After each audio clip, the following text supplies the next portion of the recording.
Okay, everybody, good morning and good afternoon, of course, to our viewers on the East Coast. Welcome to today's Lawlytics webinar, the topic which is, can my law firm's underperforming website be saved? Presenting today will be Dan Jaffe, who practiced law both in Washington State and Arizona before he turned his attention full-time to legal tech. He's also the CEO of Lawlytics. I'm Victoria Blute, and I'm the Lawlytics Community Manager. I'll be giving you a very brief introduction to today's topic before I turn it over to Dan. And today's topic is what to do if your website isn't performing like it should be. And we'll get into the reasons why that happens in just a second. But first, let's quickly talk about the goals that we have for today's webinar. We have a couple goals for you with this webinar in that we hope you come away from today's presentation with a better sense about what's happening with your website. And that's either A, having the information and the tools that you need to identify where the problem areas are and to fix your law firm's website, or on the other hand, B, helping you to avoid the sunk cost fallacy if your site is truly a sinking ship and it's really time to walk away and start something new. I think what's particularly excellent about this presentation is that it's going to provide you with a lot of very useful and straightforward information that doesn't get you bogged down into complex details or anything that you can't implement yourself. Because above all, we really want lawyers to be able to take control of their own marketing on the web. And that includes knowing what to do if something isn't quite right.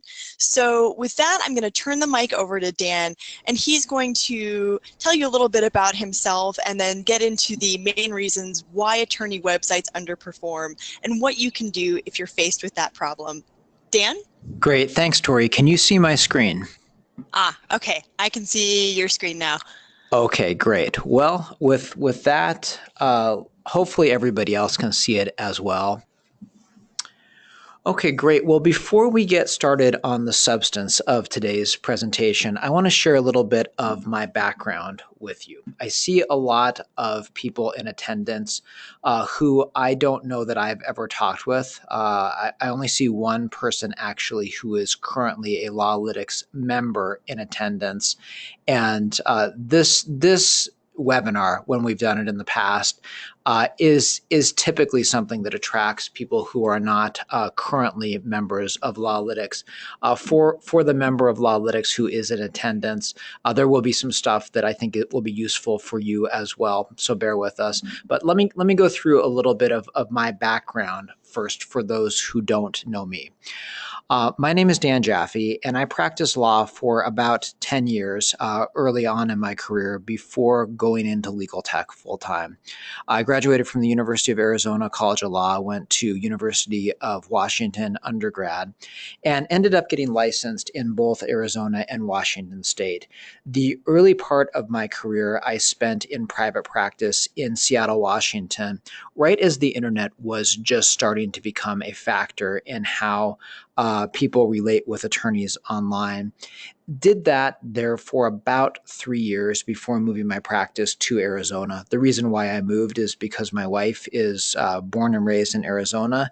I love Arizona as well, but the Seattle weather just doesn't always agree with somebody who is from the sun. And so here we are. So practiced in Arizona up until 2009. During that time, I was always very good at producing business for my law practice using the internet. Came in at the right time at the right place in Seattle in the late 90s when the internet was just starting to boom there and maybe hadn't reached a whole lot of other places outside of Seattle and San Francisco in terms of being a very viable place to get clients online. And so was really able to ride that first wave successfully, and then was able to reproduce it when I started my second practice in Phoenix. Uh, Towards the end of my practice, and I'm going to give you a little bit more detail than I normally give because a lot of this I think is relevant to what we're going to be talking about regarding underperforming websites. Towards the end of my years in practice, a friend of mine from Seattle who practiced criminal defense, which was the area that I practiced in, mostly DUI defense, in fact, came to me, and he was having trouble getting traction with his web presence and with his private practice, which he had recently started. And so I said, well, let me see if I can help you with that. And from that, one of the largest and most successful directories for DUI attorneys online was born. It was something that happened quite by accident as we were building it. I just thought, well, maybe I can build something that can get him business and keep getting me business as well. And within 6 months or so, that had turned into a national directory with attorneys occupying almost every state. Some states had multiple attorneys in non-competing counties and so forth. And from there, I really had to make the decision: do I practice law full time, or do I do legal marketing technology full time? Because I wasn't able to do both. Hang on, we're getting a couple questions here.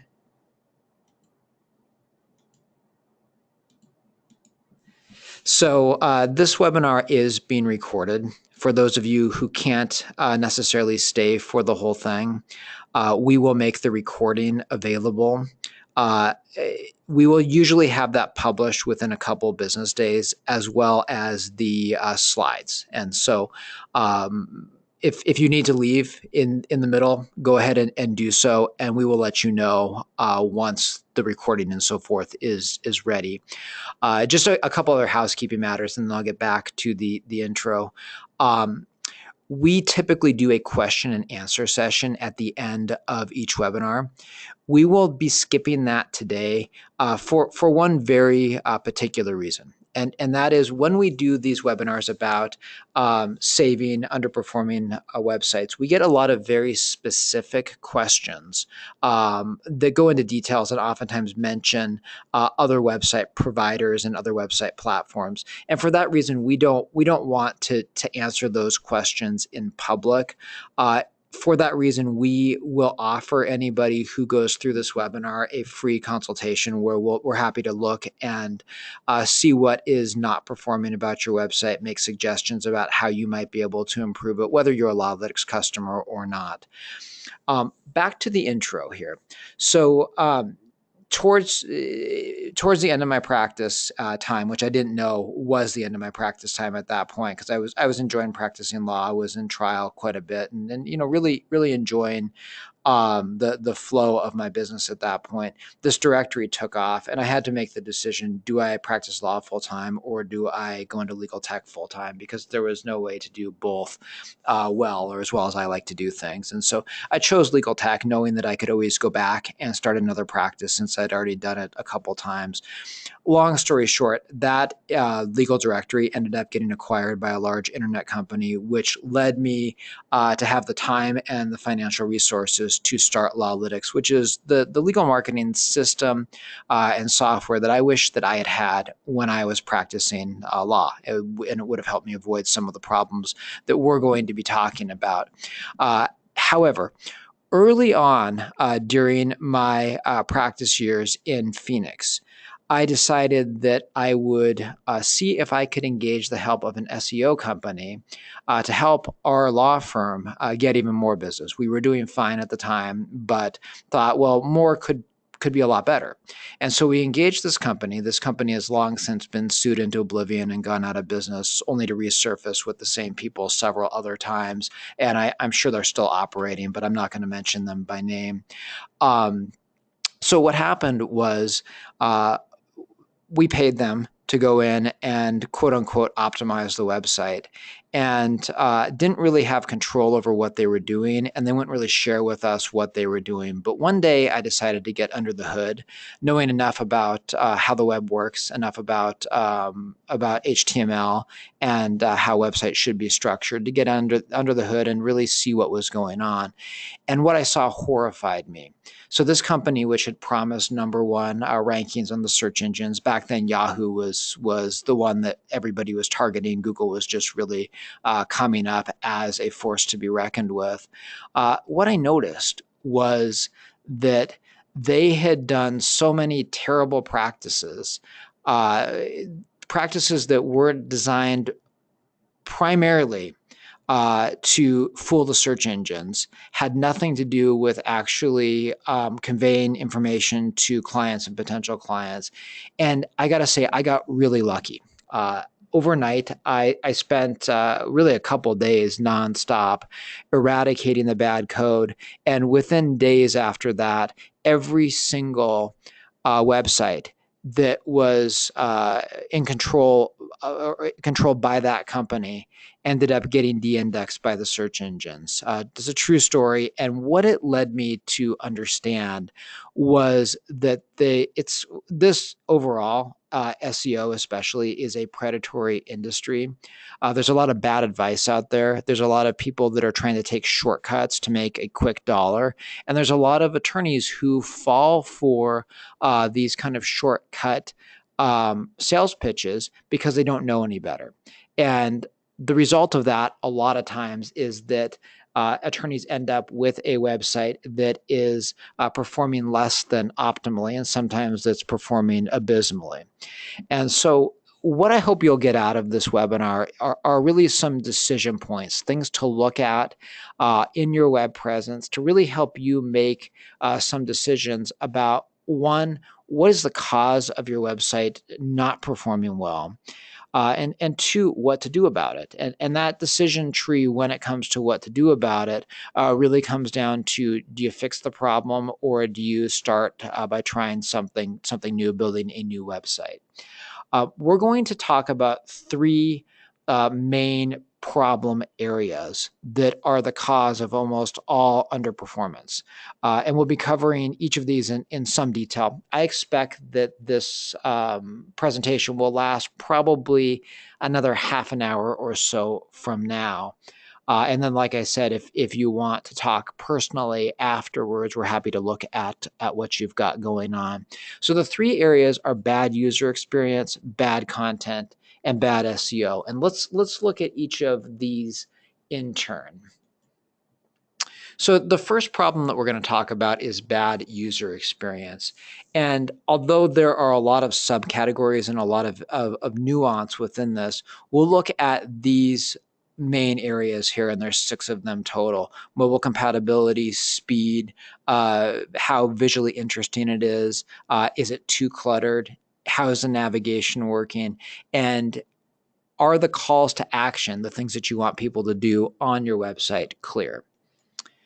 So, one of the main causes of attorney websites underperforming is the lack of mobile compatibility.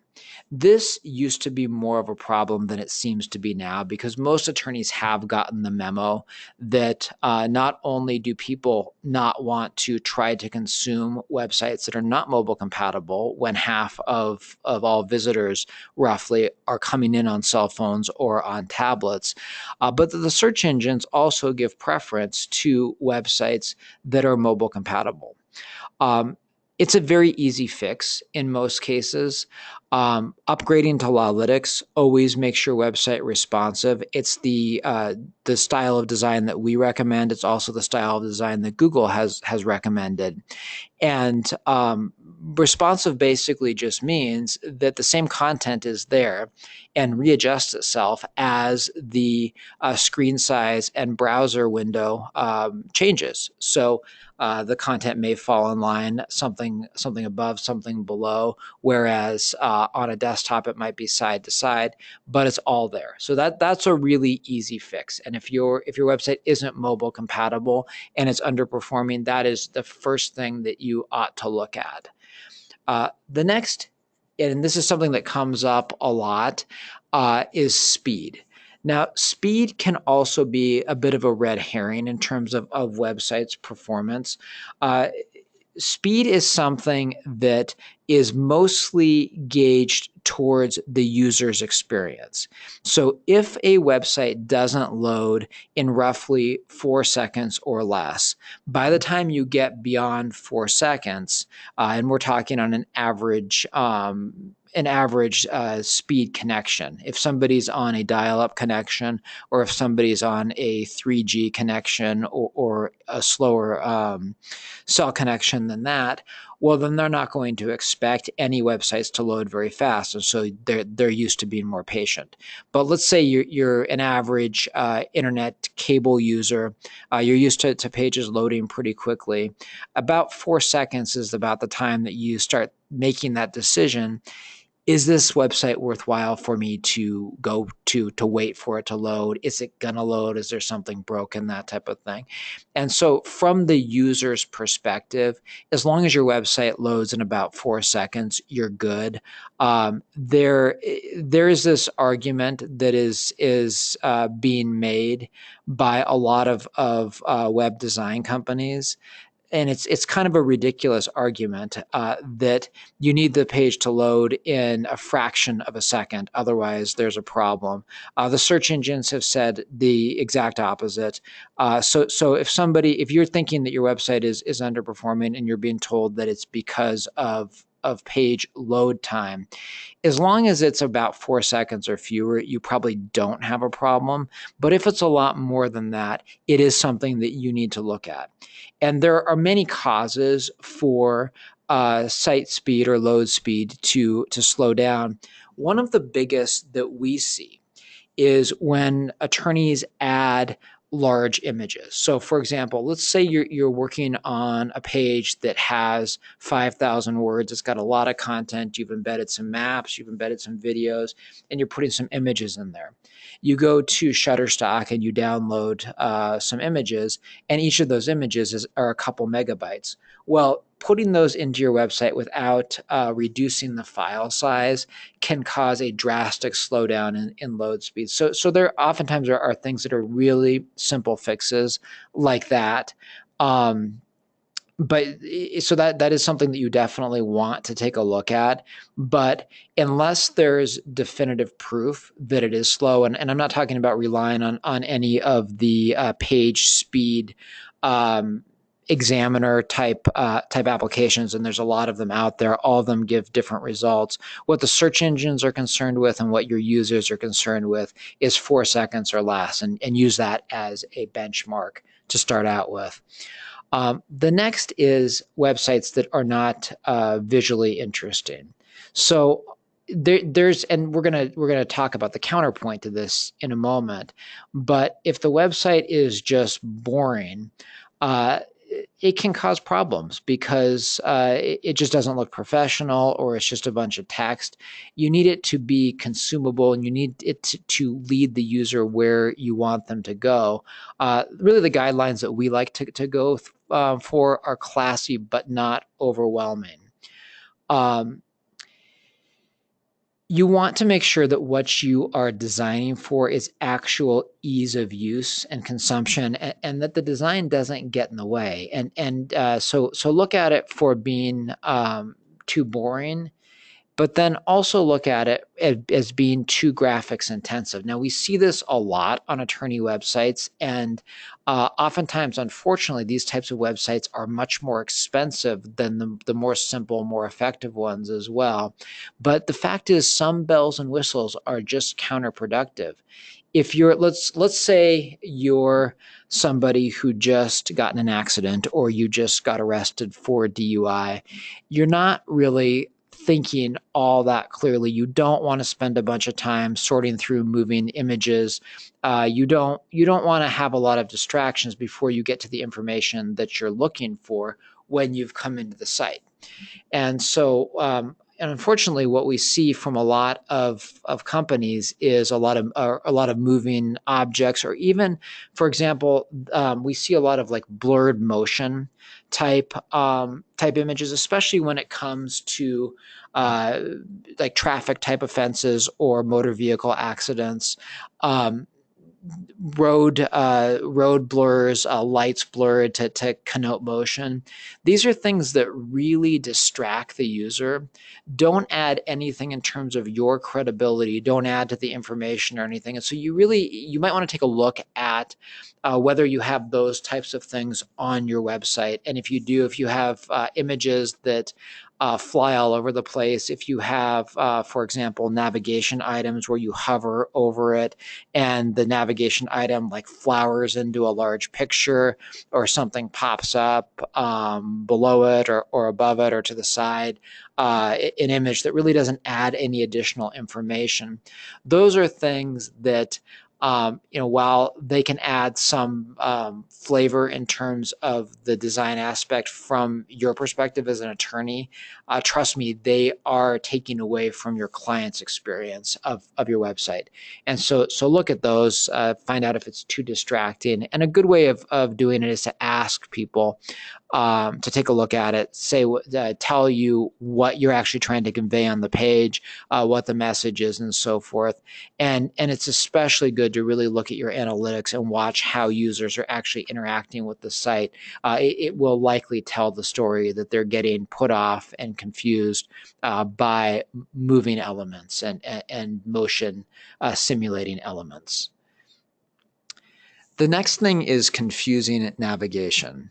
And this is something that ideally is taken care of at the time that the site is built, so that the site architecture is easily navigable. Now, there are very few, if any, potential clients left out there who will go to your website, not find what they're looking for, and use a search feature on your website. The reality is, if it's not apparent that they can find what they're looking for on your website, they are likely gone.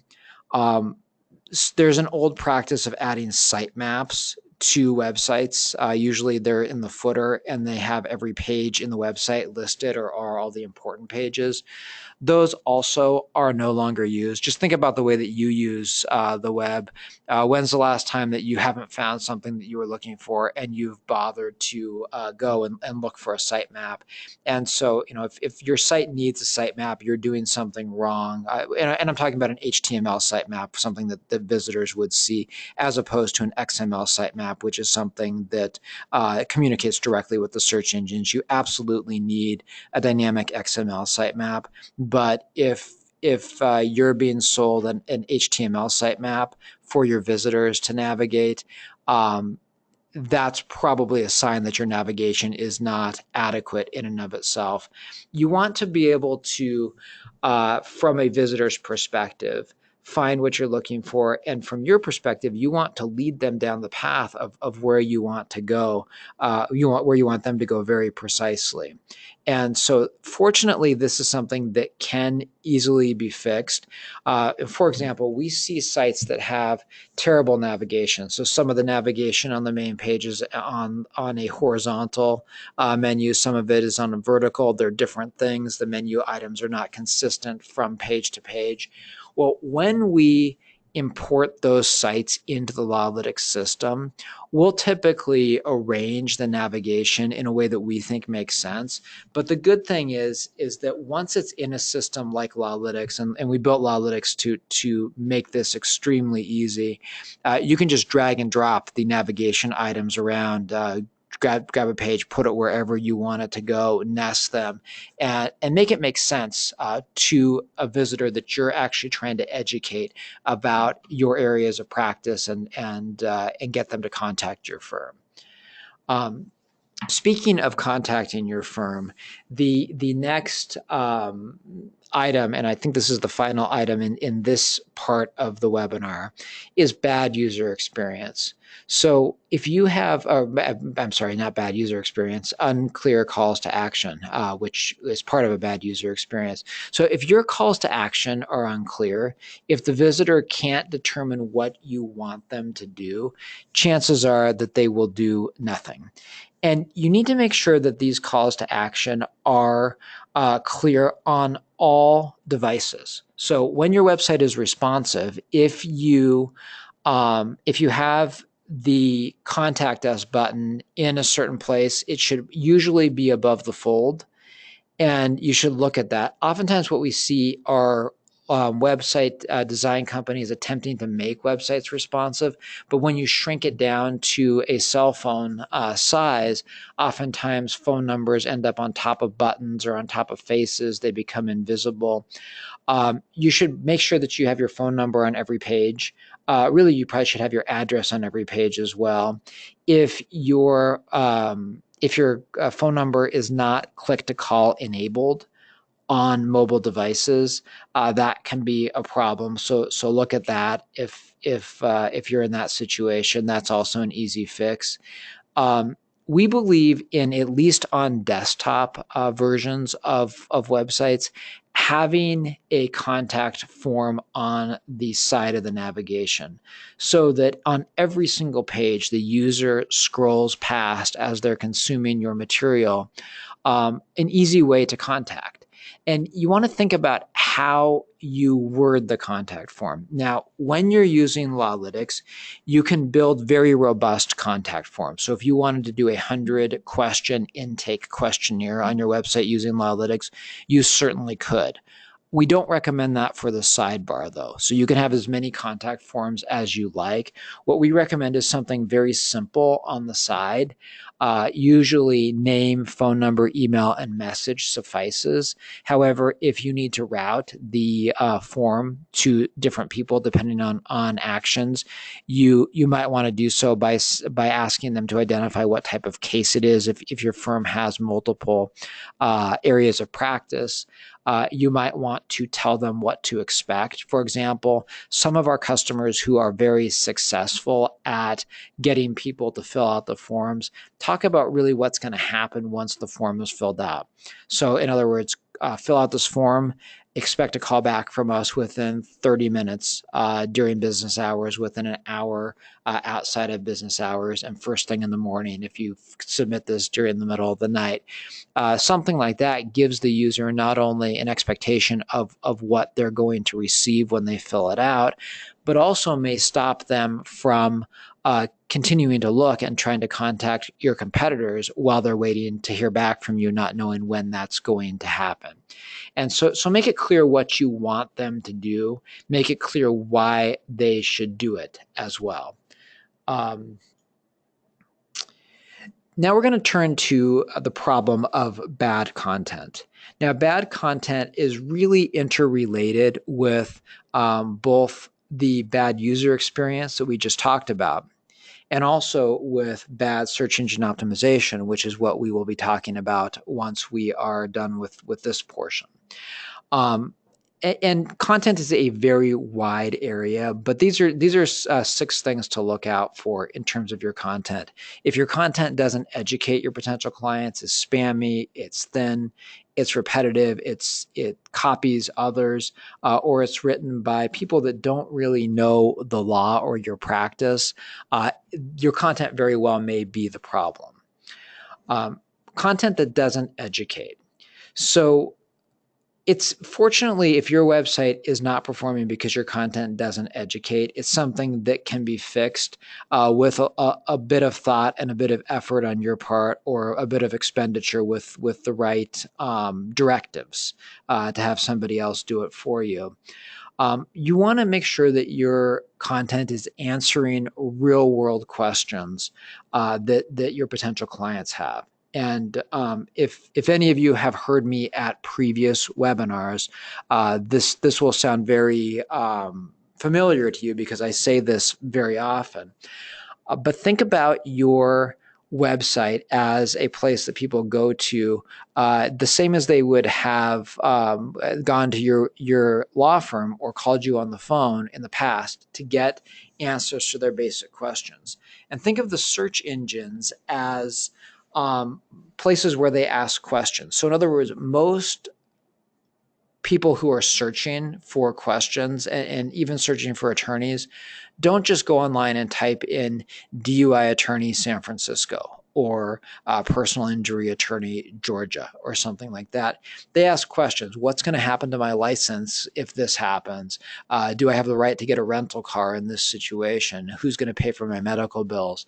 And if you're focusing only on the high level SEO phrases, and you've had an SEO company write content that is specifically geared towards that, you're missing out not only on a lot of traffic, but I would argue you're missing out on the vast majority of actual viable potential clients that are going to engage you. It's the difference between really educating and creating a relationship and just throwing just another advertising message out there. And your potential clients see thousands of advertising messages every day.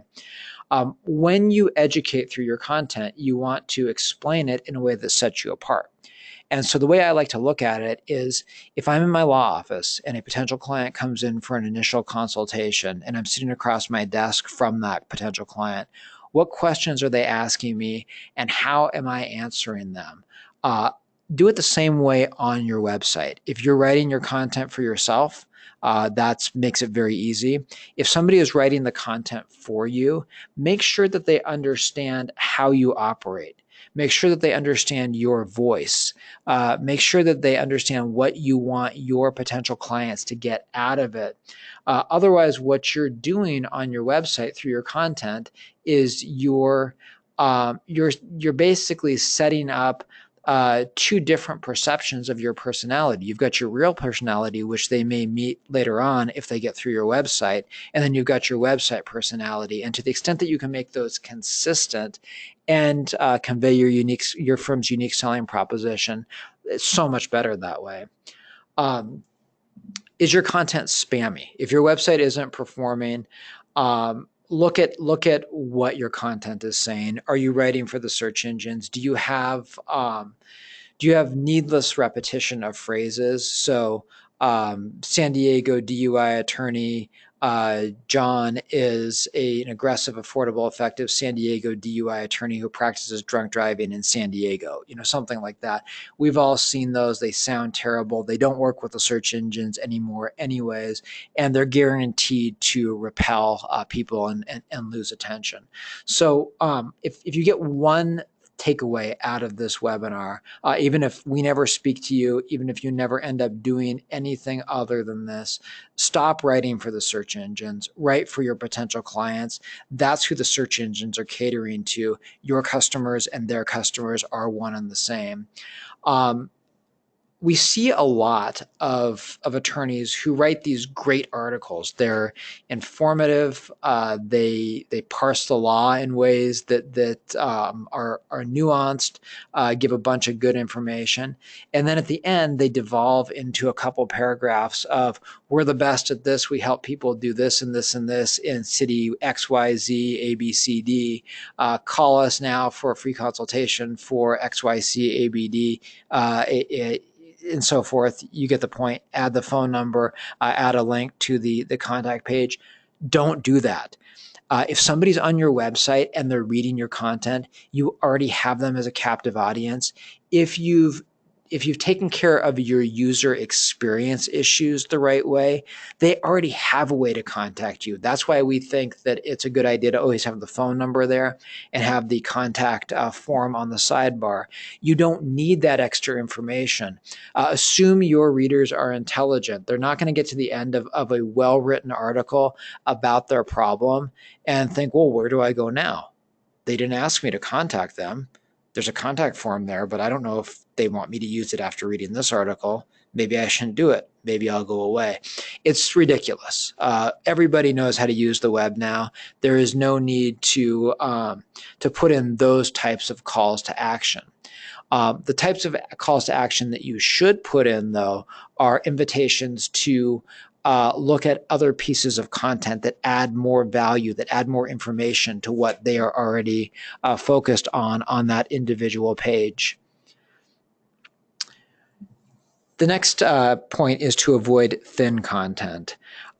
This takes a lot of effort because a lot of attorneys, and we see this all the time, attorneys put up a website and let's say they have 3 areas of practice. They put 2 paragraphs about each area of practice. So sometimes they call it like our areas of expertise or something like that.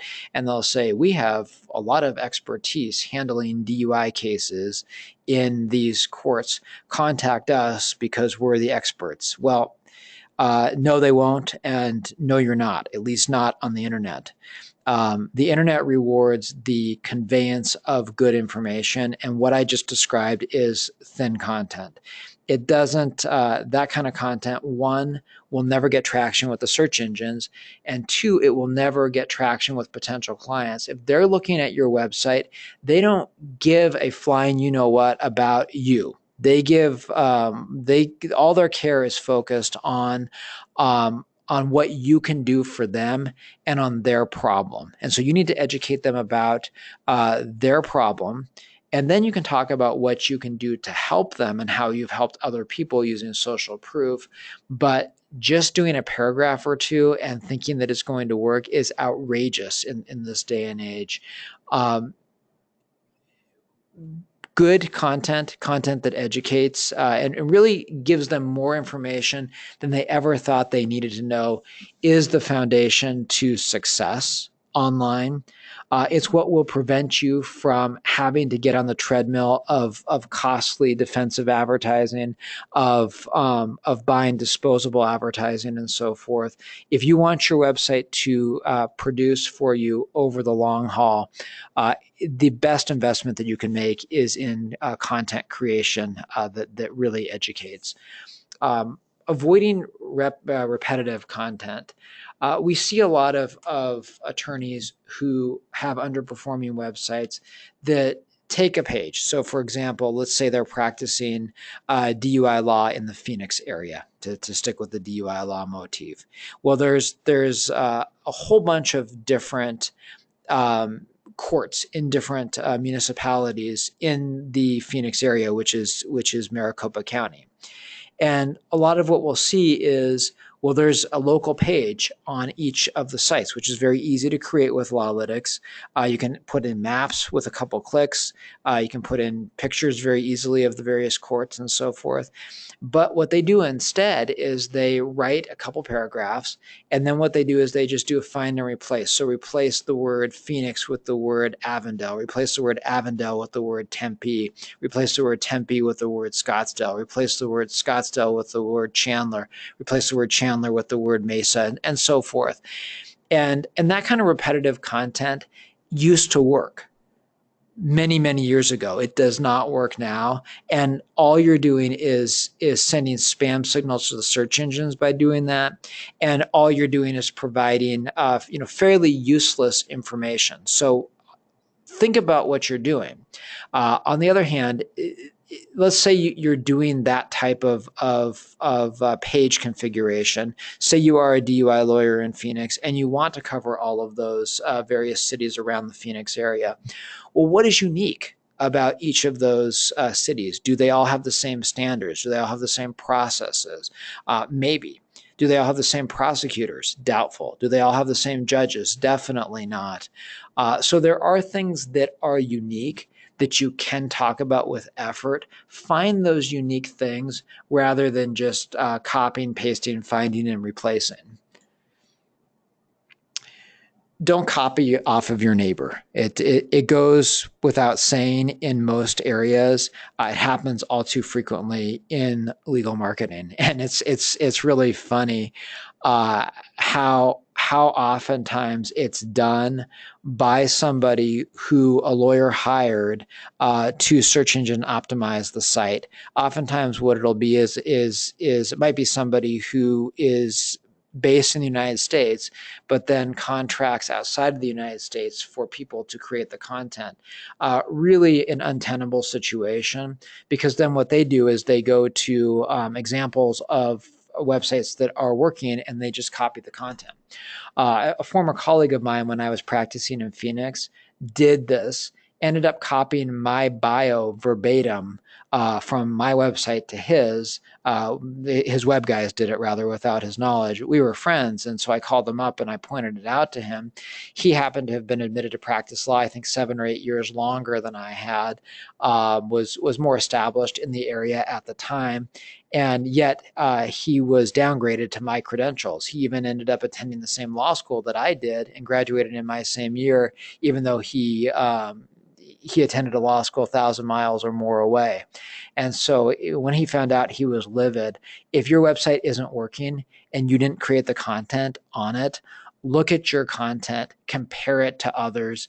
You can run it through programs like Copyscape to find out if it's been copied, and then really you have to, there's really no way around this, either write the content yourself or engage a company or a person who will write it for you, that understands the ethics of it, that understands the imperative to write something that's original and also legal ethics compliant, and something that will advance your firm's initiatives. And incidentally, I'll just do a quick shameless plug for us here at Lawlytics. We do that very well. So we, in addition to our software and our website platform, we do have a staff of attorney writers and legally trained writers who create that kind of content all day, every day. And if you're in the situation where you need that kind of content, don't have the time to write it yourself, we can provide you a very good, very robust, and very safe way of getting it done fast and right. Um, Leads me to my last point on this topic, is to avoid generic writers. Um, there are a lot of people out there that make their living as freelance writers. A lot of them are very good writers. Just because you're a good writer about insurance or about auto repair does not make you a good writer about the law. There are certain areas, law is one, medicine is another, certain professions where you don't necessarily benefit from entrusting a layman to create that content for you. And unfortunately, that's what a lot of the SEO companies do, and it all ends up sounding the same.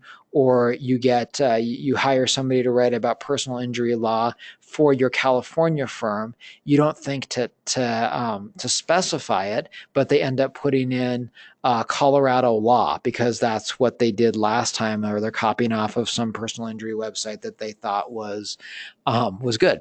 And so you want to make sure you engage professionals who aren't serving too many different masters in different industries. Now, the final problem that we're going to go over in general is bad SEO. And I put SEO in quotes because SEO is, for the most part, dead. The SEO that is being sold to most law firms is something that hasn't been useful for years. And people still use the term SEO. And there's nothing wrong with the term. It's the way that services are being sold using that term. And what we see a lot are attorneys coming to us saying, I have this problem with my website. I hired this SEO company, and then any number of things had gone wrong. The gist of what used to be passable as SEO was attempting to trick Google and the other search engines. They are smarter than any company that you hire, any kid that you hire in his basement. There's nobody that you can hire that will give your law firm an advantage in Google. The only way that you can get an advantage is by actually putting in the hard work to create the content. And so let's look at a couple different things that I would generally classify under the SEO umbrella. What if you have a tainted domain name?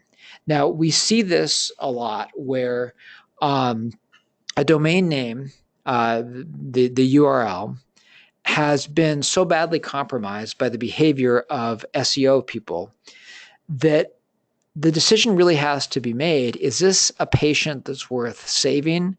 Or is this a patient that is never going to be the same, and the quality of life of this patient is such that maybe we ought to think about other alternatives?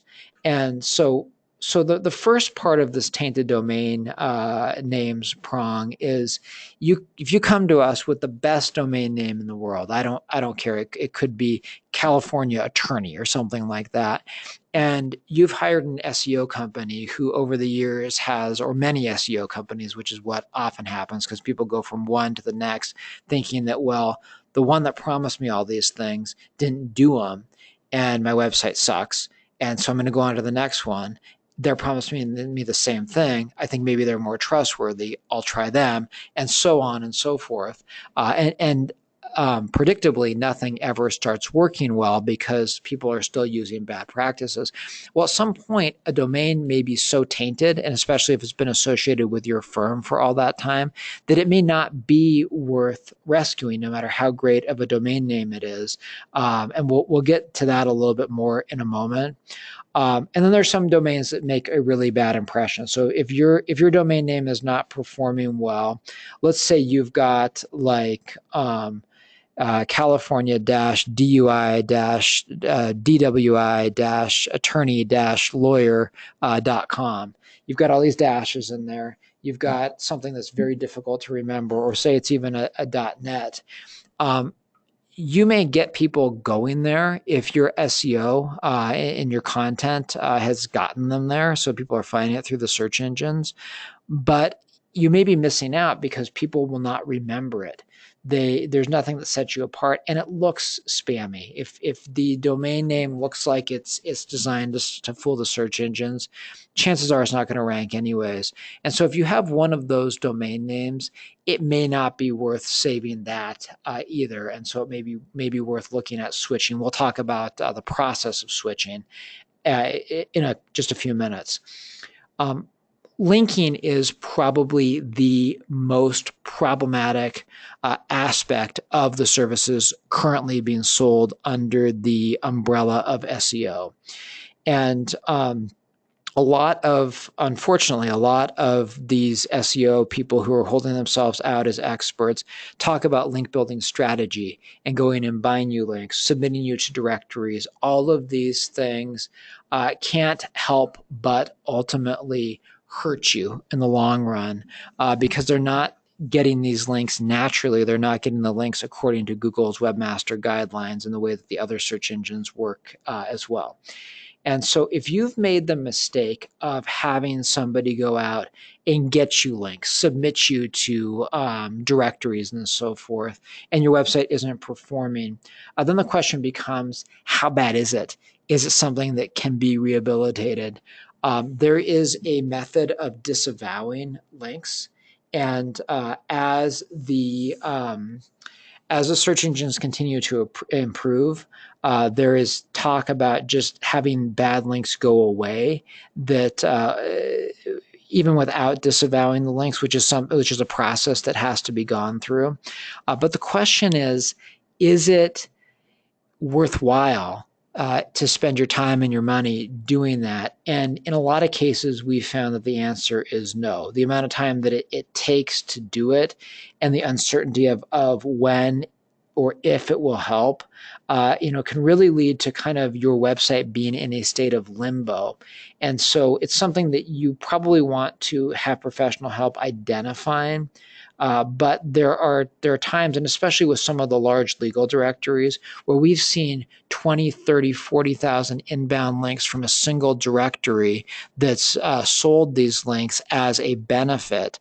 And believe me, they do not help anything, especially when they're coming from legal directories that are competing with you for the very same search terms that your website would hope to attract. And so you may need to make that decision based on bad links. Hopefully, you're not in that position. But also, your website may be suffering from bad outbound links. So um, even if we're not beyond search engine optimization, and we'll leave that for other webinars that we've done, and you can see a lot of our SEO oriented webinars on demand. We have others coming up live. So if you're interested, go to lawlytics.com/webinars and see what interests you there. But a lot of attorneys have made the mistake of embedding badges that they get from legal directory companies into their website. These badges are oftentimes essentially Trojan horses that contain links that take people not only off of your site to your profile on those directory sites, but oftentimes they put in hidden links that a lot of attorneys don't notice that are designed to not only get users off of your website and to their website where they may be exposed to both you and your competitors, but also to have some of the search engine optimization benefit from your website trickle down to theirs. And since they are these directories compete with you and your law firm on every single keyword that you could imagine wanting a potential client of yours to type in, the best thing to do is to get those badges the heck off of your website. There's no good that comes from it. If you are allowed to legally, based on the company, the directory company, and I won't name names here, but if the directory company allows you to embed an image without a link that shows what your rating was or what your score was, how many stars you are, how many thumbs up, whatever the case is, by all means, you can use that as a credibility booster. If not, you might want to consider just mentioning that that is your ranking or your rating rather than actually embedding their links, because those things can help or can certainly hurt you. If you've entertained guest blog posts, so, for example, there are some legal marketing companies who run this what is really called a link scheme or a link will, where they go to you and they say, I am representing attorney A. Attorney A would like to place a link on your website back to his website. In exchange, because we want to fool Google, and they're basically, they're not going to say we want to fool Google. What they're going to say is something like, in order to make this search engine compliant, or in order not to get in trouble with the search engines, we will not supply a link back to your site from attorney A's website. Instead, we also represent attorney B. We will supply a link from attorney B's website back to your website. If you've engaged in any of those things, get those links immediately off of your website. Those can be definitely hurting you. Never trade, never barter, never pay for, never sell links. It's the easiest way to get your website in trouble. And if it's happened in the past, it really comes down to a triage decision as to whether the site can be saved. Which brings me to the next point, which are legacy bad practices. Is the taint on your website so bad that the website cannot be rehabilitated? That is a question that really needs to be answered, and it should be answered really before you start spending money or time in either direction. And we'll talk about moving forward options in just a moment. And then finally, is your website dependent on paying for traffic? If your website right now is dependent on paying for traffic, you can't really say that your website is working or is performing well. It may be that those ads are performing well, but those ads are only as effective as your budget will allow you to pay for them and as you're willing to outbid your competitors. If the bids end up getting out of the range where you can acquire a client at a comfortable cost where you can still make a profit, then you have an absolutely useless website if you haven't taken the time and the effort to build a website that actually attracts potential clients and referral sources organically. So can your website be rescued? The answer is in almost every circumstance, yes, it can if given enough time. But really, what you need to consider is what is the cost of doing so, both in terms of real world dollars. In other words, how much are you going to pay for it? But also, what opportunity costs might you be missing by waiting for it to be rehabilitated, even as you're paying, and at what risk? Perhaps you spend $20,000 to try to rehabilitate a website that's no longer working. Um, you don't have any guarantee that it's going to work again in the future. And so the question then comes down to, what do you do? And here are some options that you can turn to. Option one is to switch to a new domain, but keep your same content. So we've done this many times for Lawlytics customers when they come in with a domain that is underperforming, and we make the assessment that there's so much wrong with this particular domain that it's not worth saving. And usually that happens when the site is performing so abysmally that there's really nothing to save. And so then what we can do, and this happens whether you're just starting as a Lawlytic customer or whether we give it some time using the old domain, we can switch your domain instantly so you have the same content.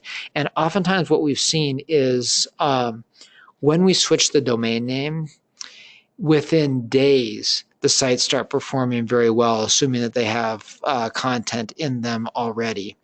Um, and then the question becomes, do you scrap the old domain or site?